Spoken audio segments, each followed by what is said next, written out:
నన్ను అడిగితే ఒక సిఏ స్టూడెంట్ లైఫ్ ఒక కురుక్షేత్రం అనే చెప్తాను. ఎందుకో తెలుసా? ఇంటర్మీడియట్ ఆర్ సిఏ ఫౌండేషన్ లో మనకు ఒక మంచి ఫ్రెండ్ దొరుకుతాడు. మనం ఏమనుకుంటామంటే మన జర్నీ మొత్తం వీడు మనకు తోడుంటాడు, మనతో పాటు ప్యారలల్ గా నడుస్తాడు అని చెప్పేసి.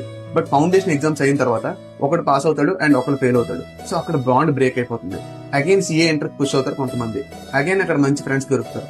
అగైన్ మళ్ళీ అక్కడ ఏమవుతుందంటే ఎగ్జామ్స్ లో కొంతమంది పాస్ అవుతారు, కొంతమంది ఫెయిల్ అవుతారు. ఒకవేళ అందరూ పాస్ అయినా అగైన్ ఒక్కొక్కరు ఒక్కొక్క ఫోరం చూస్ చేసుకుంటారు ఆర్టికల్షిప్ కి. సేమ్ ఫామ్ లో జాయిన్ అయినా సరే ఒక పర్సన్ ని ఒక ఆడిట్ లో వేస్తారు అండ్ ఇంకో పర్సన్ ని ఇంకొక ఆడిట్ లో వేస్తారు. ఫ్రెండ్షిప్ కోసం పక్కన పెడితే కొన్నిసార్లు ఎలా ఉంటుందంటే మనతో పాటు ఉన్న ఫ్రెండ్స్ పాస్ అయిపోతూ ఉంటారు, మనం ఫెయిల్ అయిపోతూ ఉంటాం.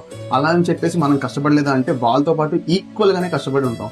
కష్టపడకుంటే ఎవరైనా ఫెయిల్ అవుతారు, కానీ కష్టపడి కూడా ఎవరైనా ఫెయిల్ అయ్యారంటే అది ఓన్లీ సిఏ స్టూడెంట్ మాత్రమే. నేను నా స్టడీ రూమ్ లో చాలా మందిని చూశాను.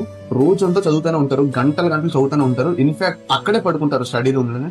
హ్యూజ్ రెస్పెక్ట్ ఉదయం వాళ్ళకి, నిజంగా చెప్తున్నాను. ఇంత కష్టపడి కూడా క్వాలిఫై అవ్వకపోయినా సరే ఫేస్ లో అదే స్మైల్ ని మెయింటైన్ చేసి మళ్ళీ ప్రిపరేషన్ కంటిన్యూ చేస్తాడు. అది సిఏ స్టూడెంట్ అంటే. ఇన్ని స్ట్రగుల్స్ ఫేస్ చేసి ఇవన్నీ తట్టుకొని కొత్త కొత్త ఫేజెస్ లో కొత్త కొత్త పీపుల్ ని మీట్ అయ్యి ఒక్క రోజు అయితే సిఏ అవుతాడు. Huge respect to all beloved CS and CA students. మీ జర్నీలో అయితే మీరు ఎక్కడ గివ్ అప్ అవ్వద్దు అండ్ ఈ రియల్ ని మీ సిఏ ఫ్రెండ్ కి అయితే షేర్ చేయండి.